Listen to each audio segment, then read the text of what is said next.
Bonjour, c'est Fabien. Dans cette vidéo, je partage avec vous comment créer une barre de progression avec Excel. Pour ça, je vais utiliser une démonstration avec un exemple. Dans l'exemple, je vais donc imaginer que je possède un compte PEA, donc c'est un compte notamment pour les actions. Et dans ce dernier, eh bien, on va regarder la progression, par exemple, des montants déposés sur celui-ci. Alors, le montant maximum que l'on peut apporter sur un compte PEA, eh bien c'est 150 000. Donc déjà, on sait que ça va être le montant maximum de ma barre de progression. On a besoin d'un montant maximum. Maintenant, l'objectif, ça va être de positionner cette fameuse barre de progression. Ici, on peut très bien la positionner dans une cellule simple. Je pourrais très bien sélectionner A7 et utiliser la barre de progression dans celle-ci. Personnellement, je préfère avoir une barre de progression qui est plus importante pour pouvoir mieux la visualiser. Donc, je vais choisir plusieurs cellules que je vais donc fusionner. Pour améliorer la visibilité de cette dernière, je vais tout simplement lui ajouter une bordure. Et désormais, on sait que ma barre de progression va apparaître ici, en fonction des données que je vais renseigner dans le tableau. Dans un premier temps, on va donc commencer par mettre en place notre barre de progression. Je clique ici sur son emplacement et je vais donc faire mise en forme conditionnelle, barre de données. Ici, on a celles qui sont dégradées. On a également les remplissages unis, mais nous, ce qui va nous intéresser, ça va être autre règle.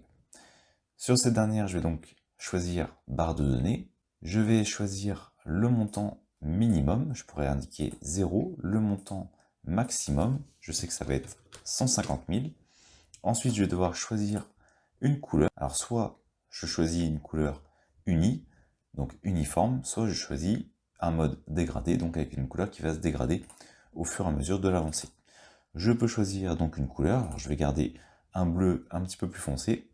Je peux ajouter une bordure, donc une bordure qui va être au niveau de la jauge en elle-même. Attention, elle est au niveau de la jauge, donc au niveau de la barre de progression, mais elle n'est pas au niveau de l'encadrement comme ici, au niveau de la cellule. Donc comme j'ai déjà mis une bordure sur la cellule, je ne vais pas en mettre.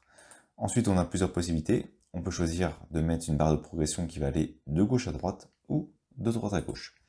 Je vais prendre de gauche à droite. Alors si je fais de droite à gauche, vous pouvez voir ici que j'ai un aperçu immédiatement. Je sélectionne de droite à gauche.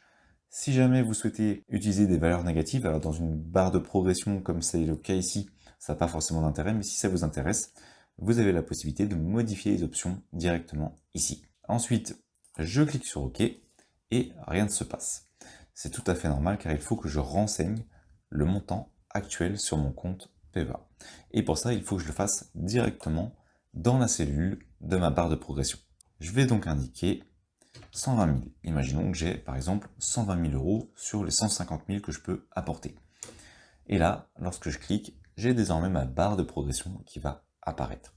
Sauf que moi, mon objectif, c'est que la barre de progression soit la seule dans cette cellule. Je ne souhaite pas avoir le montant dans cette cellule. Donc pour ça, je vais retourner dans mise en forme conditionnelle.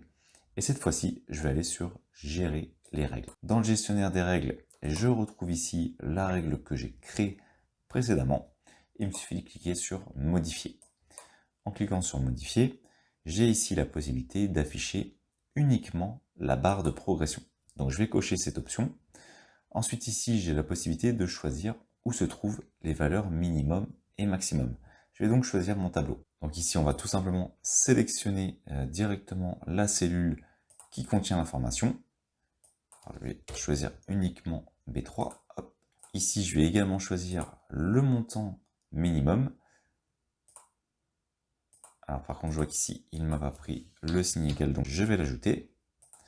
J'ai donc ici le nombre minimum qui se trouve dans ma cellule B2 et le nombre maximum qui va se trouver ici dans ma cellule B3. Je vais faire OK, je vais appliquer et je vais de nouveau faire OK. Alors à noter, je ne vous ai pas montré, on a également la possibilité de, bien entendu, modifier la couleur si on le souhaite. Par exemple, imaginons, je pourrais prendre le orange et appliquer. Je peux renseigner donc le montant minimum, par défaut il a été mis à 0, donc je peux le renseigner. Alors, si vous souhaitez le modifier, maintenant il suffira de modifier ici dans cette cellule, et on a le montant actuel. Donc, je vais indiquer par exemple 100 000 euros, et je vais valider. On va voir qu'il ne se passe rien, c'est tout à fait normal, puisque la valeur est toujours enregistrée dans cette cellule.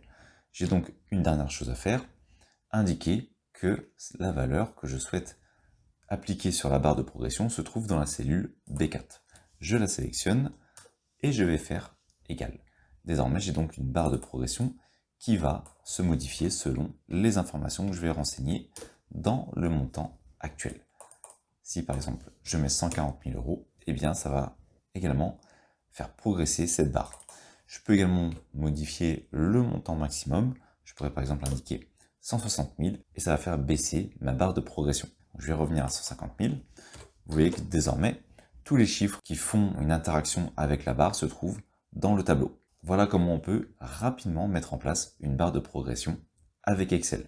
Merci d'avoir suivi cette vidéo jusqu'à la fin. Si cette dernière vous a été utile, vous pouvez la partager ou simplement ajouter un pouce bleu. Cela participe à faire découvrir cette vidéo. Vous pouvez également vous abonner à la chaîne et activer les notifications. Je publie régulièrement du contenu. Merci et je vous dis à bientôt pour une nouvelle vidéo.